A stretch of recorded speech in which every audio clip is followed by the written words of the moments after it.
Գյորջյան Կասկադ 60 ամիս փուլային վճարում բազմաթիվ առավելություններ։ Ինչպես հասկանանք, որ մի կողմից Փաշինյանը Վատիկան է գնում եւ սրբադասման է մասնակցում Իգնատիոսի եւ մյուս կողմից մենք տեսնում ենք, որ եկեղեցու դեմ է գործողություններ իրականացնում, որքանով է համատեղելի։ Բնականաբար համատեղելի չի, նույնիսկ գետինն ես մտնում, տեսնելով, որ իսկապես նախորդ օրերի ընթացքում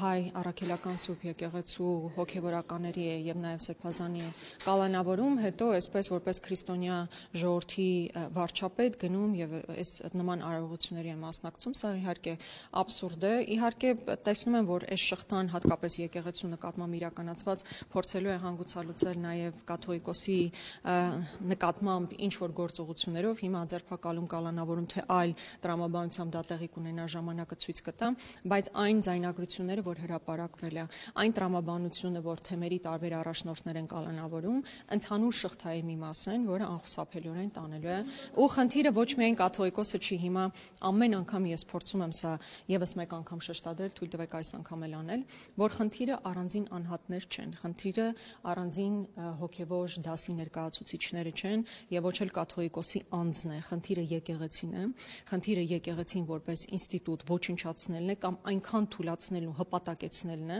որ ինքն ինքնուրույն որևէ դիրքորոշում հայտնելու հնարավորություն չունենա։ Դու գիտեք, որ եկեղեցին տարբեր միջազգային հարթակներում իր հնարավորությունների սահմաններում խոսում է եւ Արցախի ժողովրդի վերադարձի իրավունքի մասին, եւ մեր գերիների վերադարձի մասին, եւ դա խիստ այսպես վատ արձագանք է գտնում Ադրբեջանում եւ հետեւաբար ադրբեջանցիներին ցանկացած բան որ դուր չի գալիս, Նիկոլ Փաշինյանը փորձում է այդ հարցը իր ձևով լուծել եւ իր ձևն է փաստացի համատարած կալանավորումներն ու հետապնդումներն են։ Արդյոք այստեղ հավաքական ընդդիմության մեղավորությունը ինչ որ առումով չկա, որ Փաշինյանին հաջողվում է իրականացնել այն ծրագրերը, որ նա պլանավորել է, այսինքն չի տեսնում մեծ հակազդեցություն, նույն մենք դատարանների բակում չտեսանք մեծ թվով ընդդիմադիր գործիչներ կամ մարդկանց, ովքեր կհամախմբեին իրենք եւ այս ամենը դատավարությունը, որ տեղի ունեցավ Միքայել Սրբազանի հետ կապված, Բագրատ Սրբազանի, այսինքն ներկայություն կա, բայց դա չի ուղեկցվում մեծ թվով մարդկանց եւ բավարար չեն այդ քանակը մարդկանց, այսինքն Փաշինյանը չի տեսնում այդ մեծ հակազդեցությունը ընդդիմության եւ ժողովրդի կողմից եւ մտածում է, որ կարող է ամեն ինչ մարսել։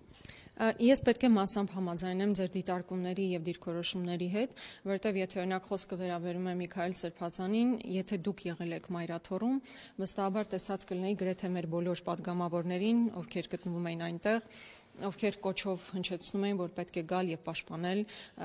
այս դեպքում Միքայել Սրբազանին եւ հետեւաբար նաեւ եկեղեցուն, բայց հաշվի առնելով, որ նման դիրքորոշումներ ցանկացած բան, որ վերաբերում է Մայրաթորի պաշտպանությանը, որպես քաղաքական ուժի ներկայացուցիչ պետք է անել այնպես, որ համահունչ լինի եկեղեցու դիրքորոշմանը։ Այսինքն այն, ինչպես պատկերացնում է պաշտպանությունը եկեղեցին, չի կարող հակադրվել մեր պատկերացումների հետ։ Մենք օրինակ գնացել էինք այնտեղ այն հստակ գիտակցումով, որ սա քաղաքական հետապնդում է, այո, չպետք է թողնել, որ Միքայել Սրբազանին տանեն, որովհետև տանելուց հետո ակնհայտ էր ինչ է լինելու ավարտը, այսինքն մենք արդեն տեսնում ենք 2 տարվա դատավճիռ Միքայել Սրբազանի նկատմամբ, բայց Մայրաթորում այլ որոշում է կայացվել ամենայն խոնարհությամբ եւ հարգանքով նրանց բոլորի նկատմամբ եւ իրենց կայացված որոշումների նկատմամբ, բայց ասացիս իմաստն այն է, որ մեր գործողությունները չեն կարող հակադրվել նրանց գործողությունների հետ։ Եվ ես հերթական անգամ խոնարհաբար վեհապարտ տիրոջն ասում եմ, որ պետք է այնպիսի տրամաբանություն մշակվի գործողությունների, որ իսկապես կկարողանա պահպանի Մայրաթորը։ Մենք տեսնում ենք, որ Նիկոլ Փաշինյանը չի կանգնելու։ Իր գործողությունները մի քիչ առաջ, մի քիչ հետ ինքը պլանավորել է իրականացնելու է։ Վարդան Ղուկասյանը մի քիչ առաջ ընկավ, Մայրաթորինը մի փոքր կարծում եմ կապված է Էջմիածնի ընտրությունների հետ, այսինքն ինքը հաշվարկում է իր համար նպաստավոր է այդ գործողությունն անել, այսինքն կաթողիկոսի նկատմամբ հարձակումն իրականացնել ընտրություններից հետո թե առաջ։ Եթե առաջ անի դա իրեն ինչ է տալու, կարող է բացասական լինի, հետեւաբար սպասի ընտրություններից հետո, բայց այն, որ ինքը իր ծրագիրն ունի,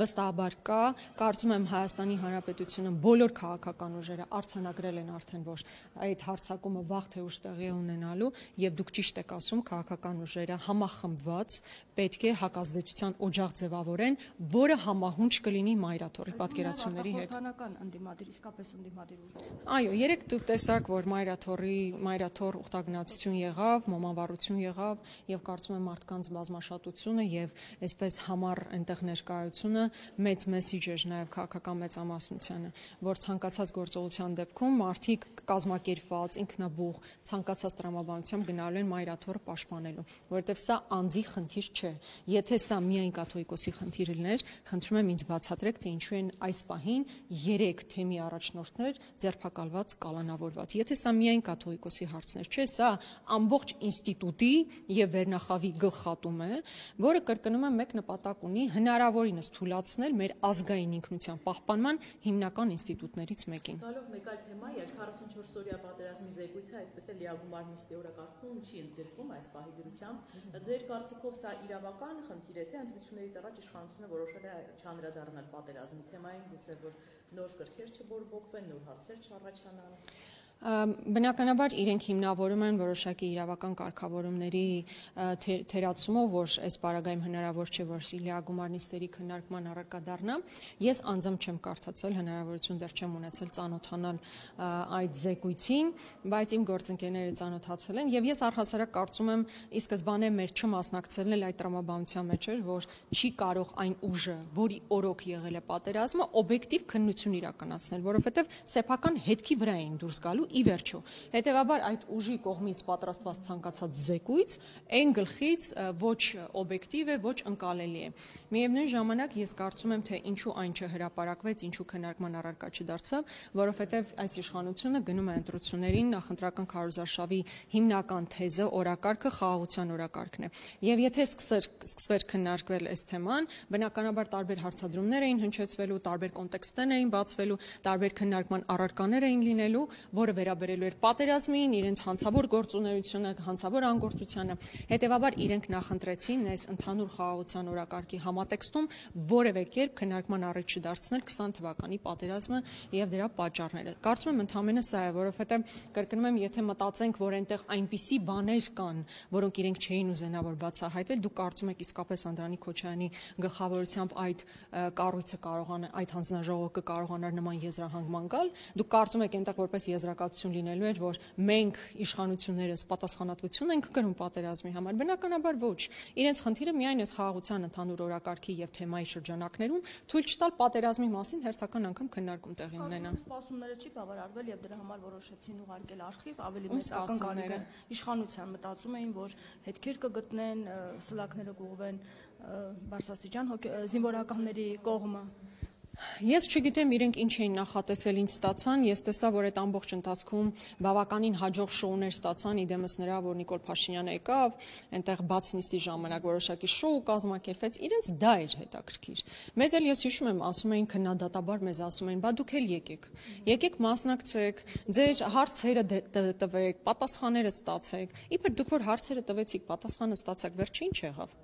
Հիմա ամբողջ ժողովուրդը հարցը տալիս է, չէ՞, բա ինչու չհրապարակեցիք։ Բա եթե դուք որևէ բանում մեղավոր չեք, ամբողջությամբ քննել եք, եզրակացությունների եկել եք, բա ի՞նչ եք հրապարակում։ Հրապարակեք ժողովուրդն էլ իմանա։ Կրկնում եմ, իրենք նախ վստահաբար իրենց հետքի վրա դուրս եկած չէին լինի, այնքան միամիտ չլինենք, որ կարծենք, որ գրվելու է Նիկոլ Փաշինյանը մեղավոր ու պատասխանատու է, մարդսկի նորմալ գերագույն գլխավոր հրամանատարի ֆունկցիան չէր վերցրել, ասում էր սովորական մոդերատորը։ Բայց խնդիրն այն է, որ խաղաղության օրակարգը որևէ կերպ չշեղվի, մարդիկ չորրորդ հանրապետություն են պատրաստվում հիմնել։ Դուք կարծում եք իրանք պատերազմի առարկան կսկսեն, պատերազմի պատճառները կսկսեն քննարկել, բնականաբար ոչ։